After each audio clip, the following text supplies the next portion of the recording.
Welcome back, guys, to the real episode 8. If you guys missed all the other videos, there'll be links at the bottom, but if you're not subscribed, why not? You'll be catching up in all these without having to be reminded.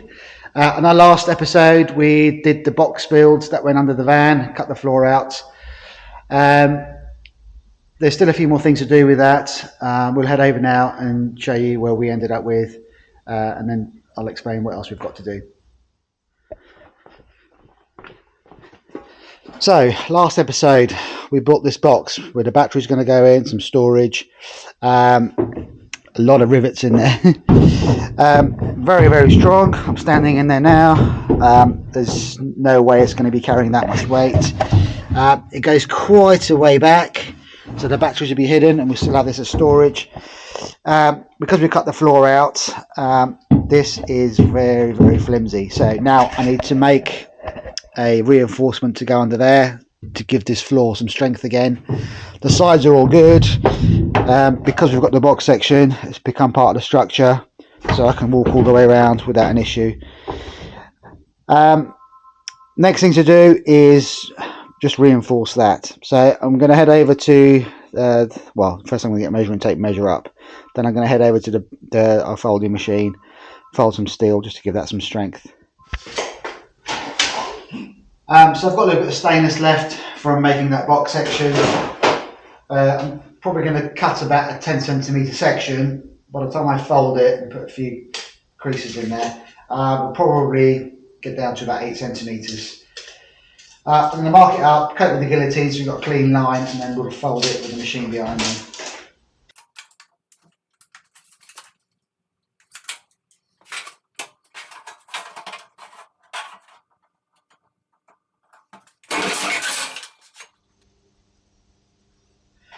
Steel's cut to length. Just going to put a line down the centre so I know where to fold.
Okay, so this is our reinforcing bar, cut to length, 90 centimetres, and I put a 90-degree wedge in the centre, and then I've just done 45s on the ends to give it some strength.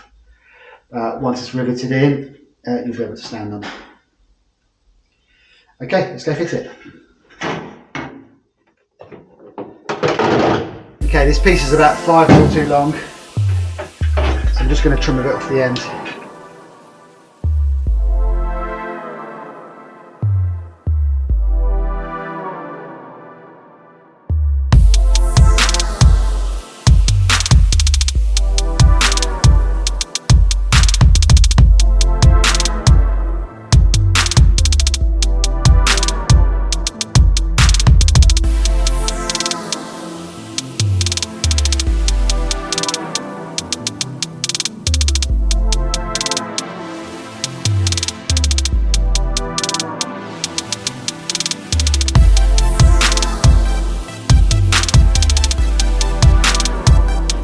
Okay, the structure's in, stand there, no flex now, really strong.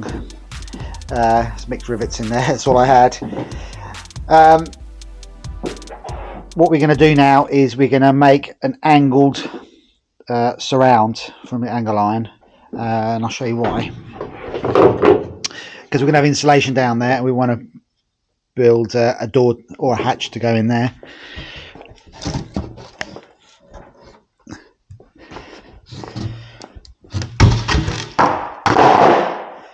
We've got our angle iron here, and our underlay and our flooring.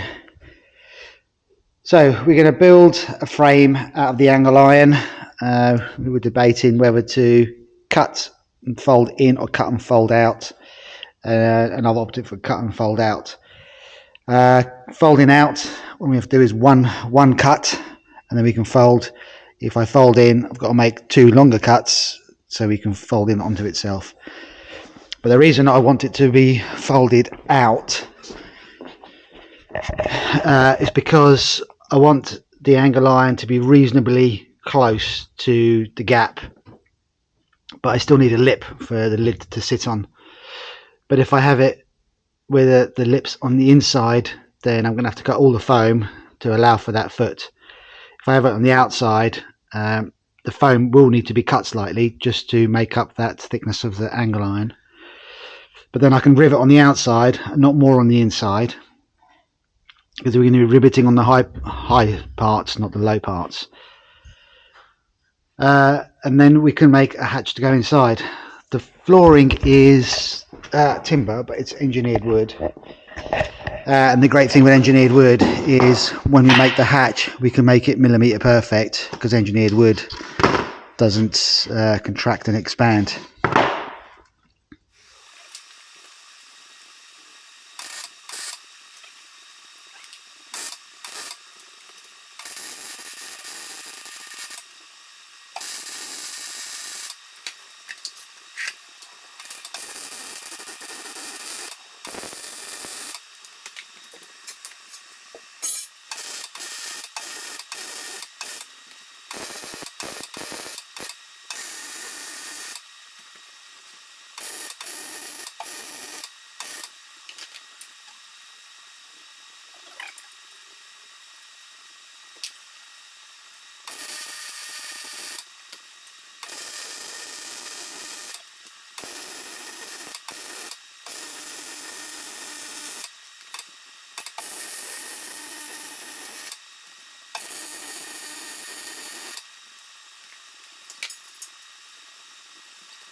So the frame's made.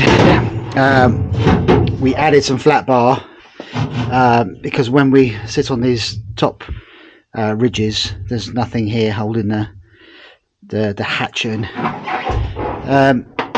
The hatch is going to sit on these high points, and but right at the back here there was nothing, so we've added those in there.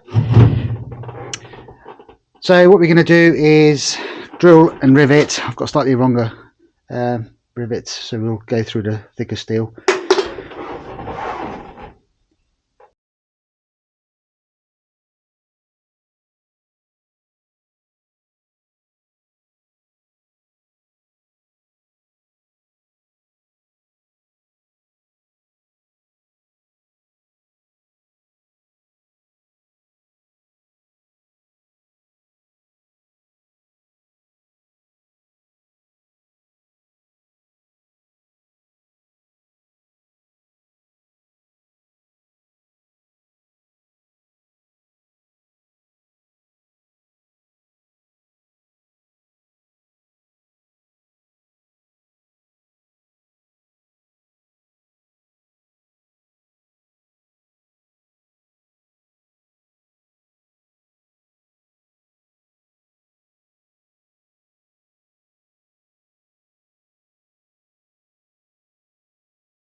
There we go.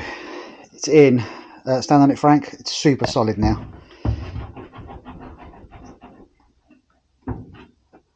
Almost zero flex in there. So I'm happy. So we've got strength underneath, strength on top. We made the box section. We're going to have all the insulation all around it, and then we're going to have an insulated cover with the wood flooring on there, this stuff. I'm tempted to put a piano hinge on the other end. Piano hinges are quite shallow. Then we'll be able to have it as a lift lid. I've also got a few hydraulic struts on top of my toolbox. If I could make one work, I may even put one of those in there. But for now, we just need a lid. Putting the lid in is one thing, getting it out is another. So we have to make some flush handles so we can flip them up and be able to lift it out. We've got no floor yet. That's my least of my worries at the moment.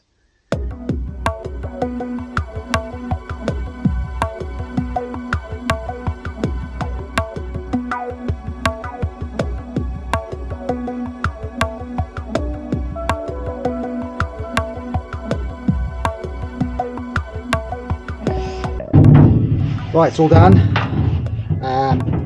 All the plastic's out from inside. That was a bit of a pig to get out. I've got some of this green moisture resistant MDF, so we're going to drop some of that in there for the flooring. I don't need to put insulation in there because the insulation is going to be up top here under the floor, so the whole inside upper level is going to be insulated. So we're just going to cover that with MDF. The reason I want to put like a wooden floor down is once the batteries go in, I need to be able to hold the batteries in place, and I don't really want to screw through the floor, so I can screw to the wood and that will hold the batteries in place. We stuck all this edging on there to get rid of the sharp edges. We didn't put any here, we put one on the other end, but to be fair, it's not that bad, so we're going to leave those edges. I've got quite a bit of this green MDF boards. As you can see, it's going end to end. We'll probably stick it down with some silicone. I don't want to stick it down with no more nails because I want to have flex in the bottom there when we're hitting bumps or whatever. Steel likes to buckle when it gets warm, so you want a bit of flexibility with your adhesive. So I've got quite a few of these. Again, I was blessed to end up with some of this stuff from our guys next door. They'd had a whole load of it, and I think they were the wrong size or something came up, so I took it off their hands. Right, another Sunday. We kind of finished off inside, just a bit more timber work to do. Today, cut the back floor out so that we're going to have the water tanks recessed. They are going to be partially above ground, but mostly below ground. And also going to try and make a start on that bike rack. Ironically, Frank, the guy's been helping me, sent me some Facebook Marketplace links for some of the racks that are available out there for camper vans. I'll show you those quickly, and you can see the kind of thing I'm trying to aim for.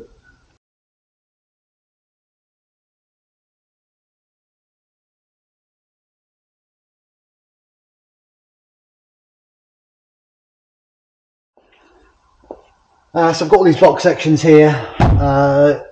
If I just put this straight edge on from the back up to here, we can see none of the box sections are the same height. But if I come off of that one, all the other box sections are the same height. So the only obstacle we've got is this one here. I'm not sure what we're going to do there. I may have to use that as my starting point and then use filler steel to fill up these other gaps.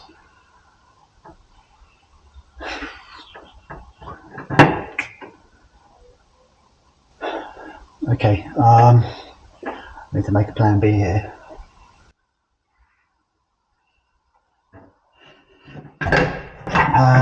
also need to cut the floor out. So if I'm going to put beams in, I have to make sure that I've got room for all of that.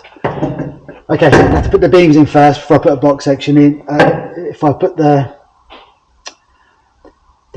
floor in, the recessed floor, I'm going to really struggle to do anything up there. So let's at least get some box sections in there, and then I can worry about the floor. But I can see where the floor is going to come. It's going to come right up to this box section here.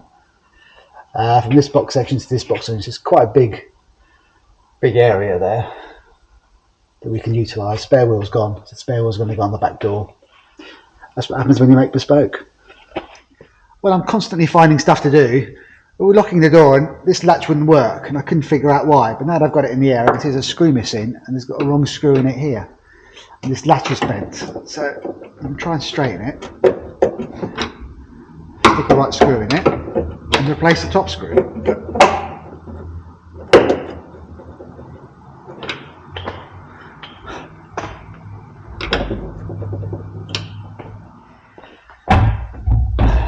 Well, I managed to find 2 Allen key head bolts with serrated teeth on there, so once it's locked it shouldn't go anywhere.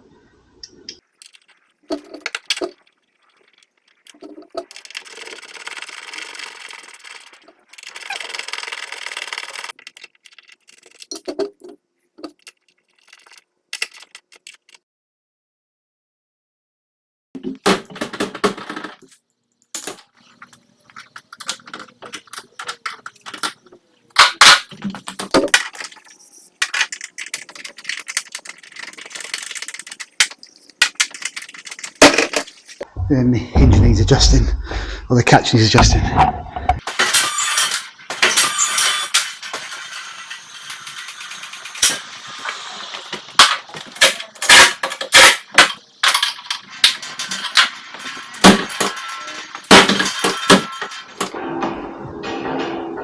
It's not an adjustable catch, but this will adjust it.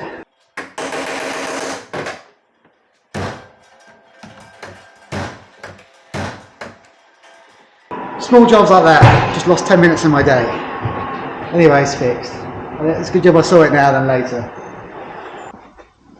Okay guys, getting close to a plan here now. I've got box section, big and small.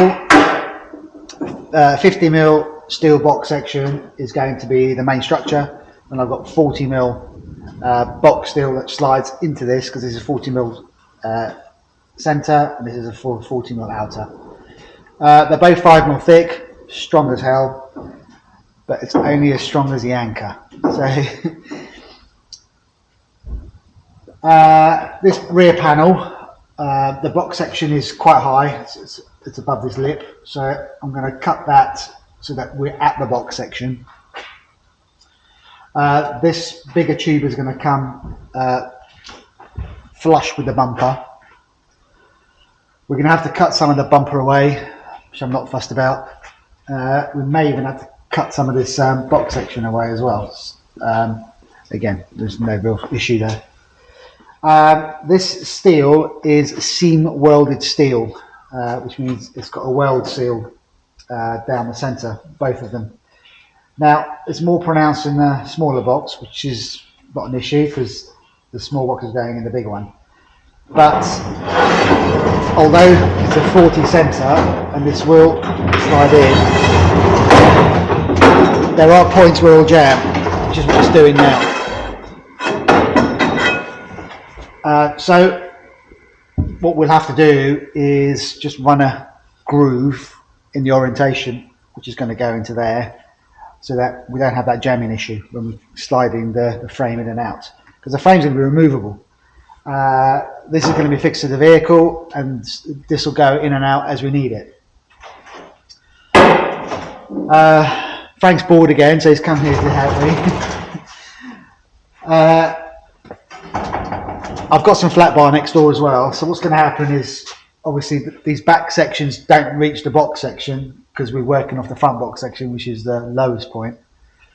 So we're going to use flat bar to anchor to the rest of the chassis. Now, I'm the nerd about welding it. Now, we may have to weld it because I can't just bolt through a box section because there's no strength inside the box once you're clamping it up. I've looked around for some tube that we can stick in the box section, because most chassis where you bolt something in, they'll have a welded tube in there, so when you're clamping you're not crushing the box section.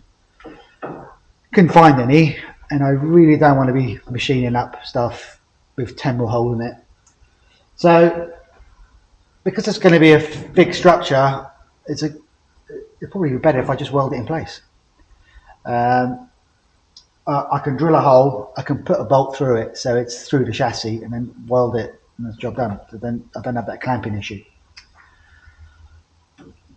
I'll probably cap the other end, because I don't want to make a haven here for bugs and whatever, and then we can stick plastic caps on this end to keep the bugs out of this end. But we need to do this first, and then we can cut the floor out. But until this is done, that's it, nothing else we can do. Most of the bolts I've got are threaded as well, so you can't use a threaded bolt through an empty box section, because it's sitting on thread as opposed to sitting on the smooth shaft of a bolt. Hence why you've got to stick a tube in there. Right, all the tech stuff over. We're going to start doing some cutting now. These bolts for the leaf springs might be in the way, and this one's really long because there's the same size bolt as the top, and it tapers in. Cutting them is not an issue because all the strength's where the nut is, but if it's in my way, just take the ends off. So here's the box. Well, I think the top one might be slightly in the way, the bottom one not so much.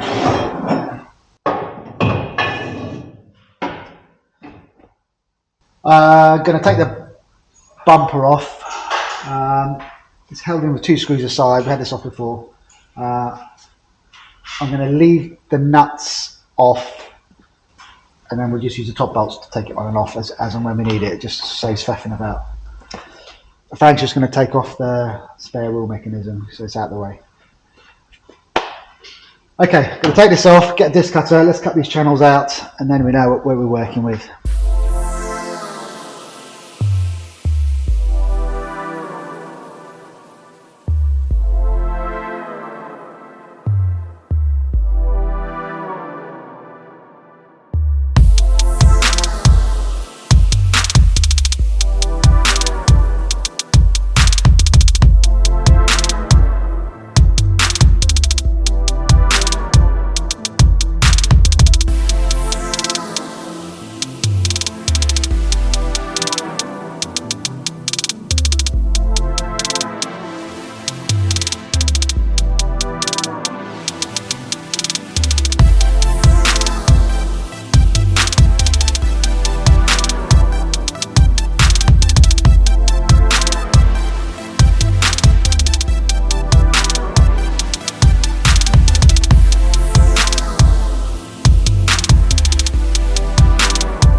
Okay, no plan is ever set in stone. So we're having a quick look at this. I've got my angle irons. I was going to weld into there, and we've just seen this hole up here which goes all the way through to the other side, and I think that these are the holes that are originally here for the tow bar bracket. There's another hole there further up, so I'm going to put the bracket this way, utilize this hole, the hole at the back, and I think we will make another hole through there and bolt through that. Otherwise we're going to be making this permanent, and if ever someone wants to put a tow bar on it, they'll never be able to do it because everything is going to be welded in place. This will weld to this bracket, so this will be part of the bumper. So once you unbolt the bumper, that will come off with it, with the screws coming out the side. In the center here, I'm going to weld a flat plate from here to the other side, and then we'll drill through here and we'll nut and bolt it. So this is going to be the load bearing bit. This is the first bit that's going to take the load. So that'll be strengthened to the chassis. This is where the aftermarket tow bars go. They actually bolt here. So we'll utilize this as our tow bar anchor. We'll make our own anchor here. We'll use the holes that are already drilled for us, the two there, and we'll make our own at the back. And these, that way we can always remove this along with the bumper. If someone ever wants to change it in the future, they can take your whole bumper off, buy a new bumper iron, and do whatever they want to do. So there we go. Plan B. Was that C? Maybe even D. It could have even been E. It's called design and build. Design in progress. This is. Okay, so I'm going to mark this. Put a hole in it. Drill a hole in it. We'll mark the back one. Drill a hole in it. And then I can bolt the 90 degrees up, tack it to the bar. Once everything's tacked, get it off, weld it properly on the floor, along with the bumper and a bracket. So I'll have to make a new bracket for here. Okay, about 2 hours has gone by. Everything is cut. We've put this bracket in. That's been clamped to there. We've drilled it. That's going to be welded to here. Got a 90-degree bend in it. Brackets are bolted up, all three of them. We haven't put a bolt through the back one. We're going to drill that after we've welded the plate on. These ones are clamped. We're going to tack the other ones, and then once we've tacked it, we're going to all unbolt everything. We haven't made a bracket to go to the bumper yet. I'll do that afterwards because I want to take the bumper off once this is all tacked, so we can drill these holes, and then we'll make a side bracket to bolt into the original bolts of the bumper iron and weld it onto here. So now we're just going to tack it in place, take it off, and weld it on the floor.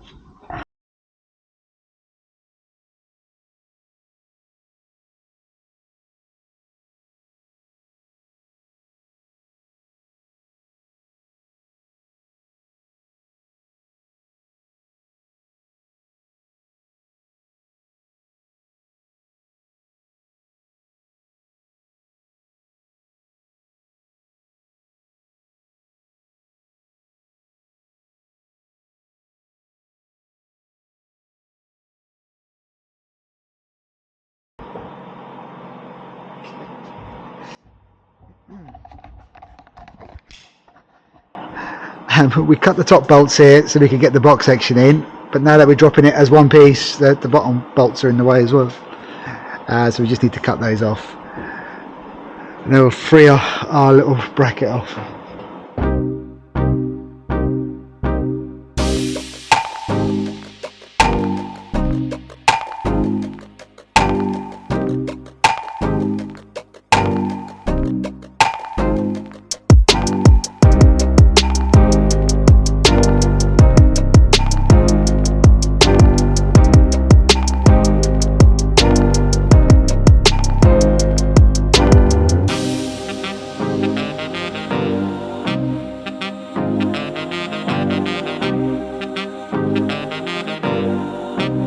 So I've got the bumper off. I've marked the corners where there were no bolts. I've got some captive nuts here. Captive nut fitting tool. One drill, need a battery. The diameter of this is 13 millimeters. I've got a 13 mil drill there. I'm going to start with a smaller hole. Hey, there's a hole there already.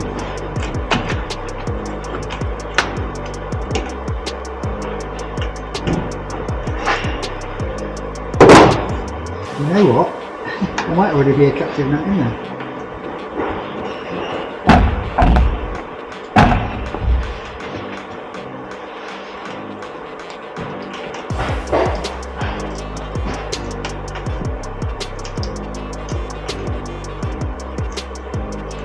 Yes. Well, I did not know that.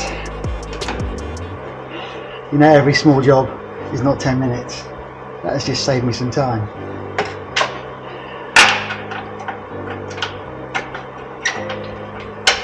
Okay, same with the other side, I can see it. Okay, so this is fine thread, this was slightly coarser thread. This is M by 1.5, this is M by 1.25, so I need to find a couple more of these bolts. Okay, it's midweek now, so we're back on this. The frame's made, welded this on Sunday. I've got some flat bar, just cutting out some angles just to give this bar some strength, because where it bolts onto, we've got this overhang. I'm trying to take the stress off this corner here. So there's only 4 bits that I'm going to do that to. Also, over the weekend, I go home and my wife says to me, "You've been out in the sun, you've caught the sun." And it was quite sunny on the weekend. I said, "No, I was working in the workshop."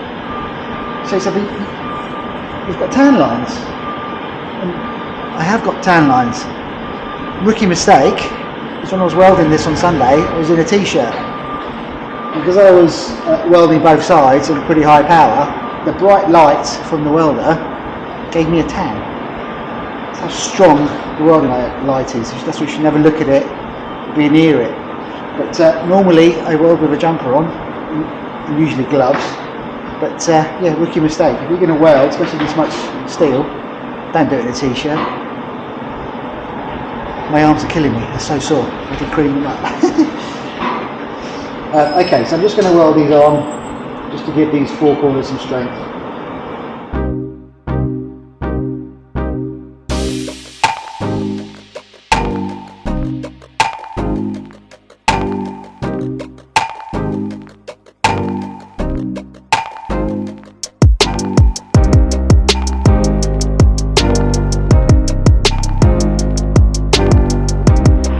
Okay, so in this bit, we cut the end off.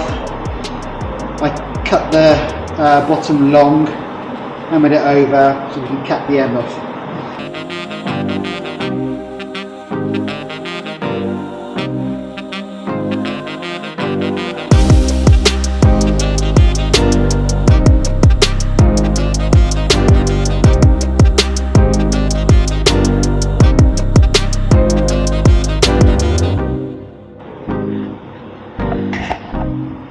Okay, the frame's back on, bolts are in, they're tight.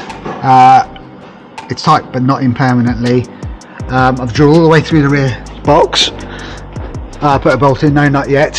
That one there as well. These are going to have nylock nuts anyway, so that they don't come loose.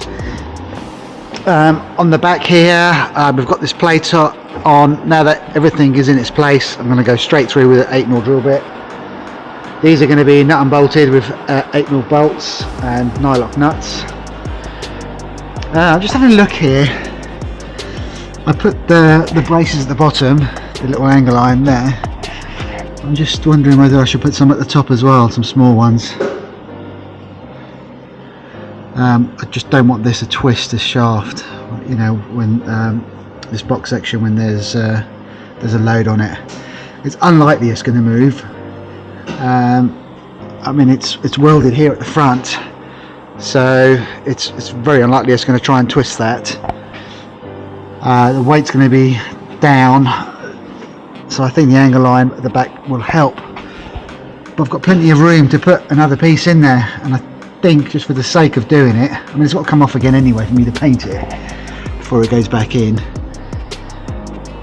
but I think for the sake of 4 bits of angle, I might as well just put it in.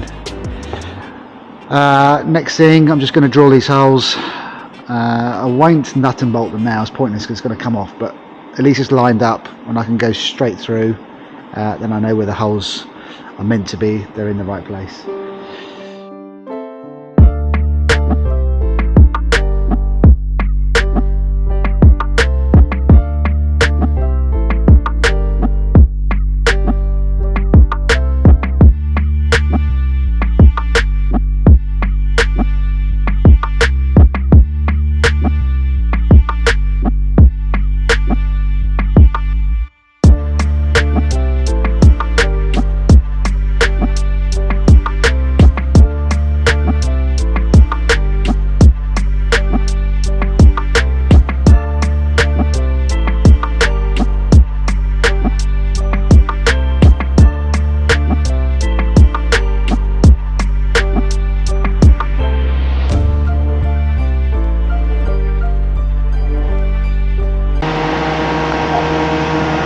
There you go guys, all painted, ready to be fitted. Wonder what that noise is. I've got an extractor fan in here, and this is a well ventilated workshop, that's why I'm not masking.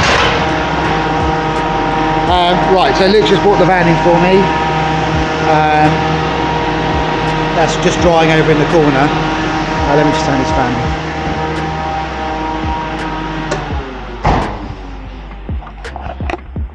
on. Because I'm going to be carrying the bike on the back, I've just bought an LED trailer board and a trailer board socket. So that's an LED one. I'm hoping if I just wire it in, they'll work without the van knowing it's there. Normally when you fit the standard type with the bulbs in it, because they've got high resistance in them, it affects the rest of the lights, but LEDs should be okay. Whilst I'm waiting for that to dry, I don't want to stand around doing nothing, so I'm just going to wire this in, kind of have it dangling down for the minute, and then I'll plan when that's going to go when the bumper goes on. So, trailer board socket, this is the old school type, 7-pin. I bought this not realising it had no wires with it, no bracket with it. So I went upstairs, I remembered I already had one with a cable on it. I probably had this 20 years on the shelf.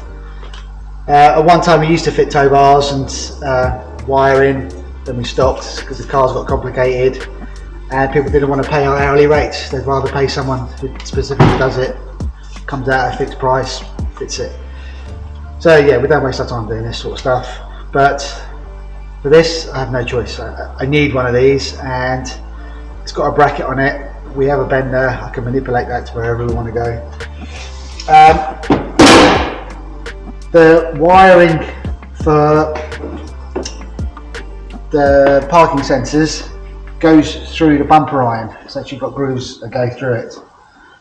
So I'd like to wire this through the same way, but once these wires get fixed and you want to take the bumper off, that's going to be wrapped inside. So I don't think that plan's going to work.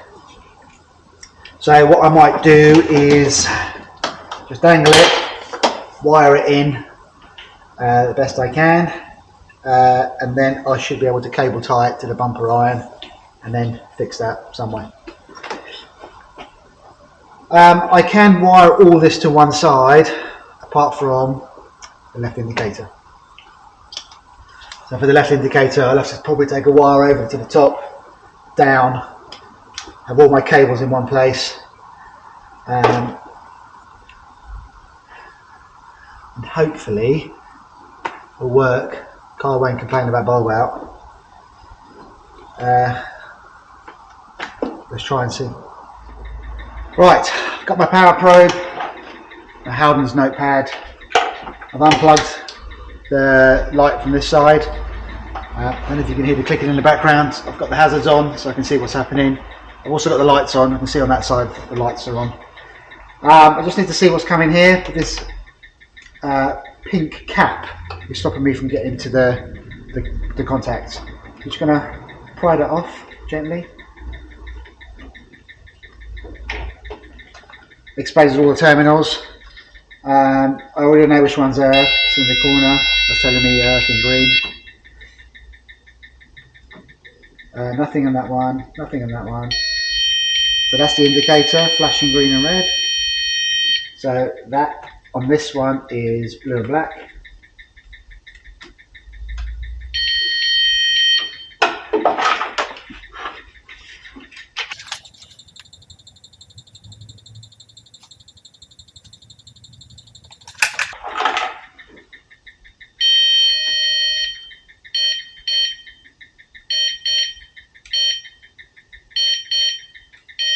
Well, that looks like a signal. Right, side light. Well, I've seen that signal flashing there. I already know we might have issues with the lights, but we'll see. That was yellow for stop.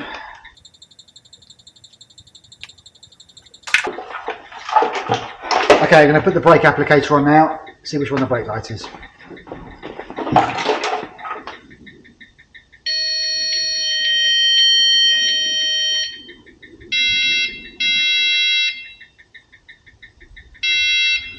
Actually, the one that was flashing for signal was actually stoplight. So it's clean.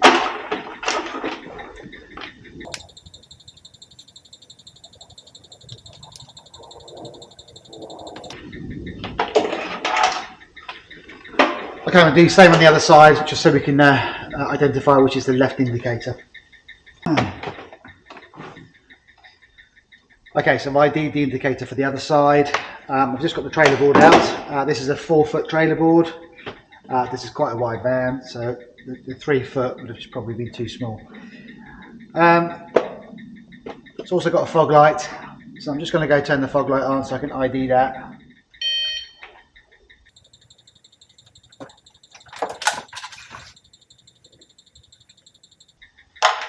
Okay, that's the fog. These are the Scotch locks.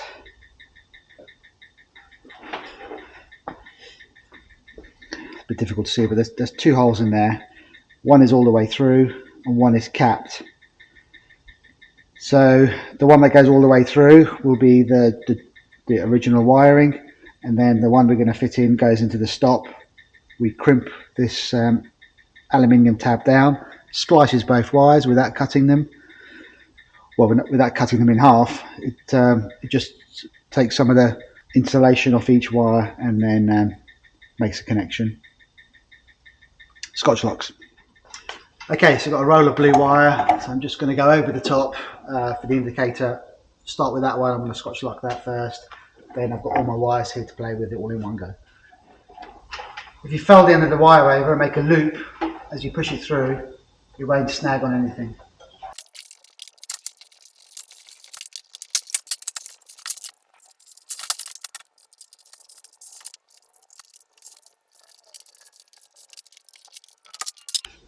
Okay, blue wires here are 7-pin wirings here. I'm just going to take the plastic sheath off it.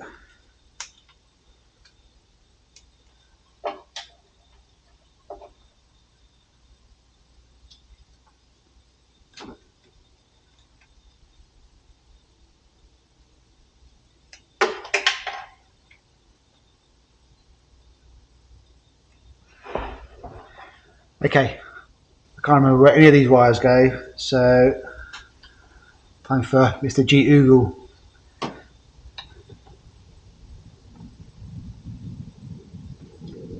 Seven-pin tow bar wiring.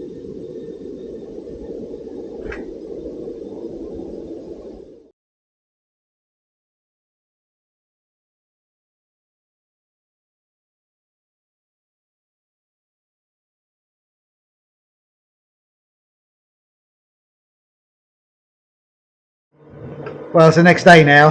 I was on this for about an hour and a half last night. I had to run another wire from the other side for the left side light. I could have run it from one wire from this side, but if you ever get a fuse that blows on one side, you're going to lose all your lights. So hence why we have a left and a right. So if one side drops, you still have a light on the back. It took ages to do this because I said this is about 20 years old. The coloured cables were not the same as the instructions, so I've had to go to the open the back up, mark them down properly, make a whole list of what colours go where into what number. That took a while. One of the wires had no continuity. I couldn't figure out why, so I pulled it, and halfway down the cable down here, you see the white tape, the broken wire. So where it'd been wrapped up and folded, it put a kink in one of the wires and broke it. So I had to repair that. So by the time I got home, it was 9:15 at night. Done. Trailer board. For some reason, they sent the wrong trailer board out. It's got bulbs in it. So when I plugged it in, they were quite dim and it was working. But I think the other one will be in about 45 minutes. So once that's here, we'll try it. Whilst we're waiting for that, so I can double check all this. Obviously the paint's dry now from last night for the rack. So going to get it up in the air, fit the rack fully, just on. Although it's painted, I'm going to have to grind some of the paint off to do some more welding. When the bumper goes on, there will be some plates that will bolt over the bumper ends where they bolt on, because this end has no strength apart from the plate at the front where it bolts to the back plate. I'll fit it, we'll go up, and I'll talk more about it.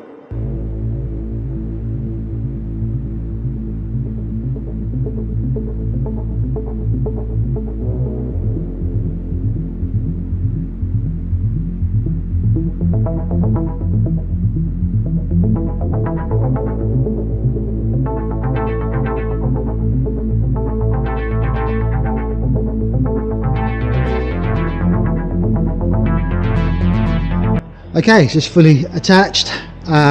These bolts are high tensile steel. You wouldn't want to use mild steel for what we're doing. The bolts in there, high tensile steel as well. They're nothing with washers. I don't know if I mentioned before, but these were the actual tow bar slots for anchoring the bottom of the tow bar plate.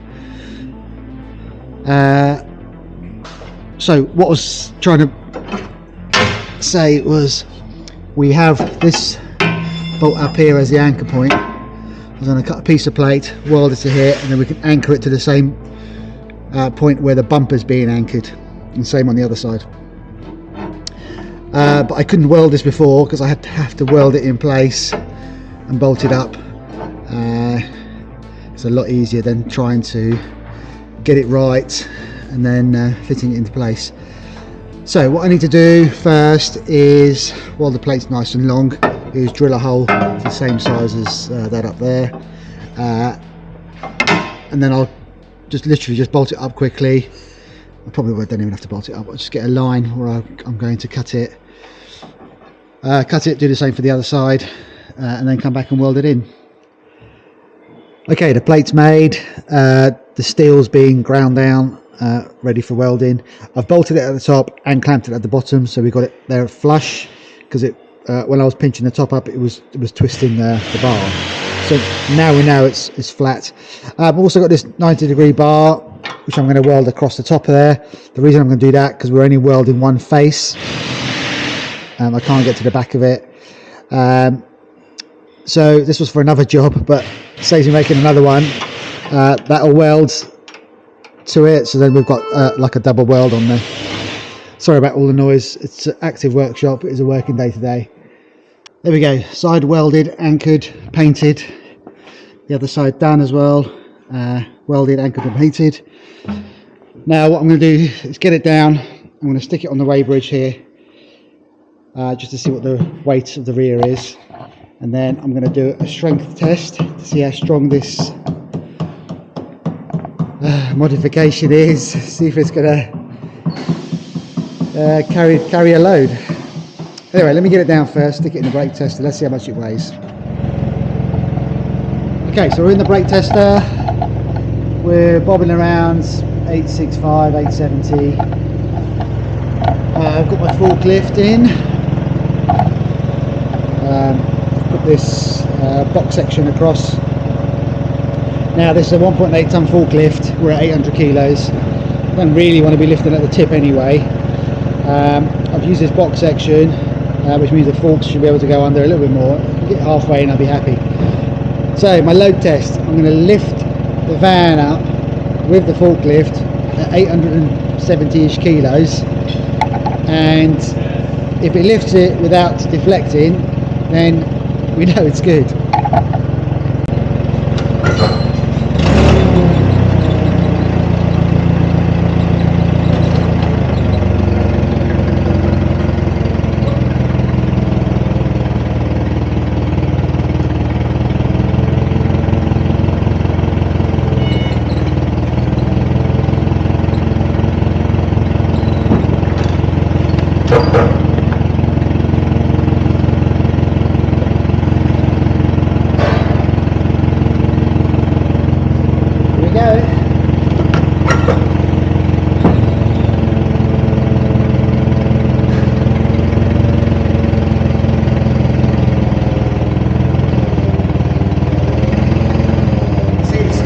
Scales are going down towards zero. We're off the scales. So 870 kilos, absolutely no deflection. And we're only carrying 160 kilos, well, to make the frame as well, probably, let's say 200 kilos. And that was 870. So once the vehicle comes off the scales, they're all spinning. It goes back to the main screen. So if I just drop it back down to, now we'll see the weight come back up.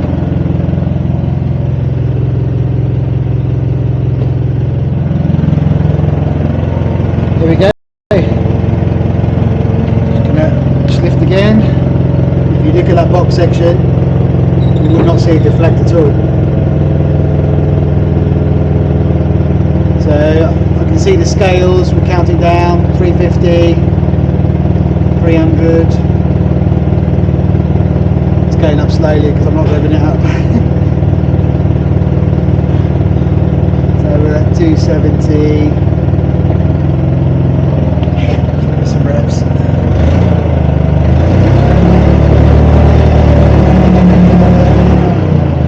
There we go, absolutely no deflection. So we've made it stronger than we need, better stronger than weaker, and the wheels are off the brake tester.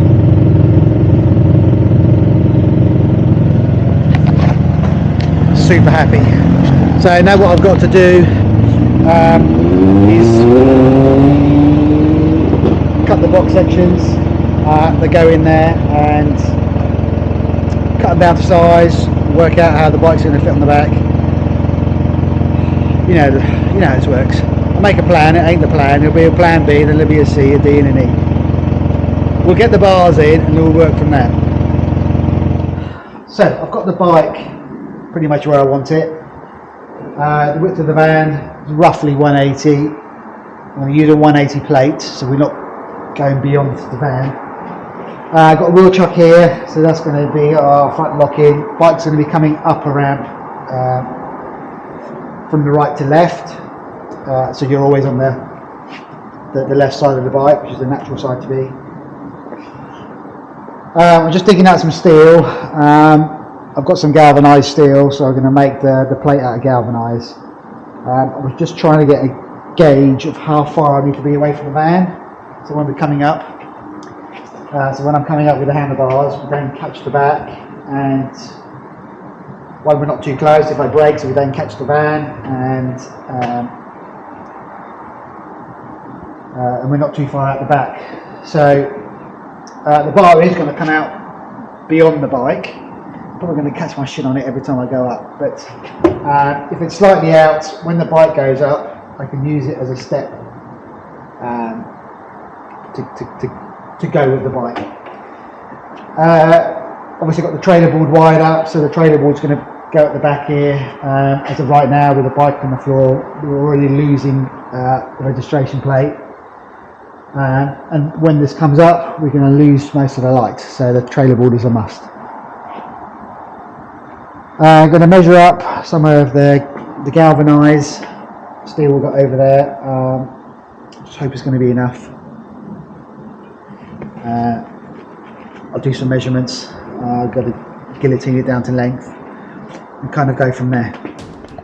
Well guys, hope you enjoyed episode 8. We're going to have to call it a day there. We don't want to drag these videos on too long because you might get bored, but I doubt it. As always, like, subscribe, the notifications so you're notified when I upload episode 9. Take care guys.